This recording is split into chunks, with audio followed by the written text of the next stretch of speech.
I've spent a considerable amount of time and a lot of energy talking about something I hate talking about, which is people in my profession, lawyers, law firms, those that take the code of ethics seriously or should, those that take an oath to defend the Constitution, to be ethical, who are officers of the court, all capitulating, bending over, bending the knee, kissing the butt of Donald Trump, giving him $1 billion worth of free legal service for no good reason. But then there is in the offing a small group of brave firms that remembered their oath, remembers their officers of the court, remember that they are the foot soldiers to defend the Constitution, and they fight back in federal courts. And we've got some amazing new rulings about 2 major firms by federal courts just this week, setting back Donald Trump.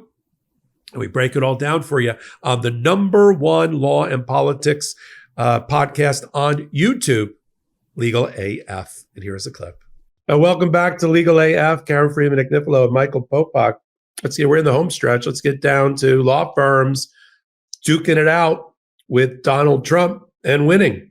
Jenner & Block, Wilmer Hale, 2 fine firms. I'm sure, Karen, you know a lot of people there, work there. I've hired a couple of these firms in the past. And unlike more than a dozen other law firms, some of which I'm embarrassed to say I used to work at, who decided, we'll just give them $100 million of free legal service. These firms fought back and did exactly what Beryl Howell, a judge we reported on about 2 weeks ago, told them they should do, which is, you got a problem? You got a problem where you're being abused by a president in a tremendous abuse of power. You're being put on a blacklist. You're having your careers taken away. You're having a chilling effect on your obligations to use zealous advocacy on behalf of clients. Then you come to a federal judge. A president is out of control and rogue and blacklists you through an executive order. Then come to us. And she wrote a very, which has, I think, been the template for other judges like Judge Bates and the rest, because these 3 or 4 law firms that filed their complaints and temporary restraining orders and other things against Donald Trump's administration for all getting executive orders against them, they all got assigned to different judges, which is what happens in our world. Now, before we turn to Jenner & Block and Wilmer Hale, there is already resistance and pushback within law firms that settled. Remember, there are about 14 law firms. It started with Paul Weiss. I think it was $40 million of free pro bono legal services, Donald Trump, to make him stop beating them. Because they're transactional lawyers, and the litigators got gagged within their company and their firm, I'm sure. But that got Donald Trump a tingling, and Emile Bove, soon to be a Third Circuit judge, who was running this program, along with Stephen Miller, decided to go for more. So then they upped the ante. And then we had $100 million by Skadden Arps, and then $150 million by Wilkie Farr and Gallagher. And then we're off and running. When you total it all up, it's over $1 billion worth of free legal service. Now, in order to have that mean anything, they've got to actually do the work. The problem is younger associates don't want to do that work. And some of them are quitting, like Rachel Cohen and others. Some of them are staying and just saying, we're not doing the work. You're going to fire us over it? So now they're scrambling to see how they're going to get the work. And then when work comes to them, they're refusing it. Like Greta Van Susteren is all upset. I didn't realize, I know she was famous for the OJ trial. I didn't realize she was so MAGA, but she's MAGA. And she tried to bring a case to one of the major firms, Skadden Arps, where I worked, and said, you need to represent this veteran who's to sue a judge. They're big on suing judges, putting judges in jail, putting members in Congress in jail. And the Skadden was like, no. We're not doing that. So it's one thing to announce all of these pro bono things. It's another thing to get the people to do it, or these firms to actually do it. And then Beryl Howell reminded us, why would you ever want to go to a firm like that? Because why would you ever want them representing you against the federal government? Because you got to think that they're not loyal to you. They're not going to use their zealous advocacy because they're worried about the Trump administration. And that's sort of where we end up with these 2 cases, Jenner & Block and Wilmer Hale. Karen, why don't you take it from there? It's just unbelievable to me how that essentially what the judges are doing is they're striking down these executive orders saying, you can't do that. You can't target an individual for no reason. First of all, you're violating their First Amendment rights, right? The right to free speech and assembly, and you can't just go after somebody because you don't like that Robert Mueller worked there or Jack Smith worked there, and these are the reasons that they're going after him. And so these are getting struck down completely, these executive orders. So what I don't really understand is why more law firms didn't fight back. I mean, because Trump is losing completely. So now what, right? Now what happens? I mean, really, why aren't they fighting back? Why are some of them settling? What is, like, can you tell us why? But why? It has to do with the world of, as you know, and I certainly know from leaving law school, the world divides in the law into two worlds. You're either a transactional lawyer, and you can subsume within that regulatory, public interest, and all that, or you're a litigator. And if you're a litigator, you're a trial lawyer, you're pugilistic. You want to fight. You see how this is a violation of our code of ethics, and to have a chilling effect on the entirety of our profession. If you're a transactional lawyer, you're a deal maker. Those, and I worked with them when I worked at a Wall Street firm.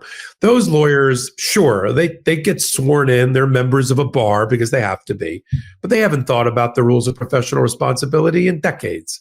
They don't consider themselves to be officers of the court, even though they are. They consider themselves to be deal makers in business. They might as well have gone to MBA school, except you need a lawyer who knows how to run a deal, knows how to put documents together, knows how to put agreements together. And that's the only reason they're lawyers. But they really just want to be MBA people, hedge fund people. They'd rather be on the other side making more money anyway. And so most of these firms that we've discussed, All Weiss, Wilkie Farr, and Skadden, my old firm, they're all run by the rainmakers who bring in 10, 20, 30, $50 million a year or more. They run the firms. And they did not want to challenge Donald Trump. They thought it would put them out of business, that they didn't want to play the odds with the judges. They know that Donald Trump has had a lot of success with judges. Look, everybody thought this guy was going to be you and I were going to be doing podcasts right now. He was going to be in jail. And that didn't happen. And that scared the crap out of everybody. That he has this ability to just navigate and walk through a minefield and not blow off any of his limbs. So he's a scary cat. And I know why they did it. I just don't agree with it. Now, the firms that have all filed and have been successful are firms that we consider to be like the creme de la creme of litigation practices. And they had really no choice because they were never going to submit. And 50, 80, 90% of their revenue comes from representing clients before the federal government. And in cases in which there's federal prosecutors on the other side. So they were like, fuck it, legal AF it. We have to, we're live, folks. Popok, my father's listening. Sorry. And am I not cursing enough? Is that the problem? No, exactly. Use more, do it more. But that's the reason. But they're wrong, as you pointed out. They're wrong. They should have honored our profession and understood the chilling effect it would have. And the one nice thing about this, though, Karen, is how many law firms are being formed now to oppose Donald Trump. And their entire reason for being is because of Donald Trump going after lawyers and law firms and them losing their balls to fight back. There's a handful of law firms now that have broken away from major firms like Abby Lowell's firm and others, that their entire reason for being is to represent people who have been retaliated against by the Trump administration. And that makes me proud to be a lawyer. Yeah, look, me too. But just you could even be pro-Trump, anti-Trump. It has nothing to do with Trump. It's like, this is retaliatory, targeted, just lawless executive orders. And just for the principle of it, how do you not fight back? To be singularly just targeted like that, there's again, it's First Amendment, right? And freedom of association. There's all sorts of constitutional grounds why these don't work. I don't even know if there's a bill of attainder possibility that could be brought against, could be a claim could be brought where you essentially can't convict someone without due process. And that's essentially what they're doing, what Trump is doing in these executive orders. He's basically saying, convicting them without any due process, essentially saying, we're taking away your security clearances. We're going to not allow you to represent people who like if you have a government contract and you're representing that person in that transaction, you're not allowed to do that, all that kind of stuff. Like every single law firm that's fighting back is winning. And same thing with the universities, right, who have fought back, like Harvard, instead of caving, essentially, right? They will win on the merits. And I just don't understand why more people don't fight back and why they cave. Because if you cave, what you're essentially doing is you're allowing the bully to win, and you're emboldening the bully. And that's the problem I have. Again, you could even be a Republican or conservative or pro-Trump, but you still can't allow lawlessness to happen. And that's the problem I have mostly with Donald Trump. If he was doing all the things that he's doing, like the tariffs, right? The tariffs were just resoundingly struck down, as we discussed. But he controls Congress, right? He controls the MAGA controls both houses. Why not just have Congress pass the laws for the tariffs? And then guess what happens? Then they're legal. It's like so much of what he's trying to do and he's losing, he could do legally because he controls Congress. And I don't understand why he's not doing things legally. Instead, he's just doing things that he feels like doing. He's losing them all. And he looks like, people are saying he looks like a chicken, and he looks like he's just like a taco. Scattered. Yeah.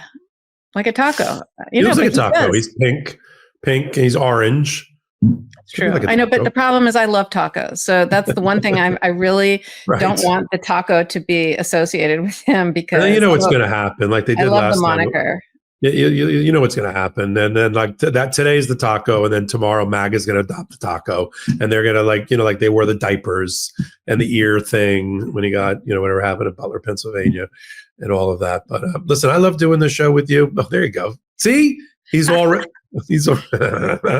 sure that's AI generated, but I love it. Welcome back.